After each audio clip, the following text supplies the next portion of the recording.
Hi అండి అందరికీ. రైతుకి ఇలాంటి పరిస్థితులు కూడా ఉంటాయి. ఇప్పుడు 3 అవుతుంది మధ్యాహ్నం. ఒక పక్క వర్షము, ఒక పక్క ఆకలి. వర్షంలోనే భోజనం చేయాల్సిన పరిస్థితి. ఈరోజు మిర్చి తోట వేస్తున్నాము. తోట అంటేనే చాలా పని ఉంటుంది.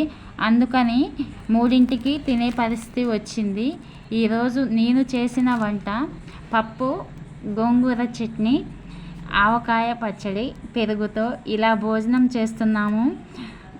నేను తమ్ముళ్ళు ఇలా భోజనం చేస్తున్నాము. ఇప్పుడు మా తమ్ముడు భోజనం ఎలా ఉన్నదో చెప్తాడు. చెప్పు తమ్ముడు, భోజనం ఎలా ఉందో. భోజనాలు చాలా బాగున్నాయి అక్క. పప్పు బాగుంది, గోంగూర పచ్చడి వేరే అసలు. ఆ ఆవకాయ పెరుగన్నం ఇక చెప్పలేం. ఫైనల్గా వంటలు మాత్రం వేరే బాగా చేశారు అక్క. తోట వేస్తున్నాము కదా, ఇప్పుడే తోట అయిపోయింది. రైతుకి ఇలాంటి పరిస్థితులు ఉంటాయి. ఒకవేళ ఆకలైనా కూడా పని పూర్తిగా అంది రైతు భోజనం చేయడు. పని పూర్తయితేనే తనకి భోజనం చేసినట్టు ఉంటుంది, కడుపు నిండినట్టు.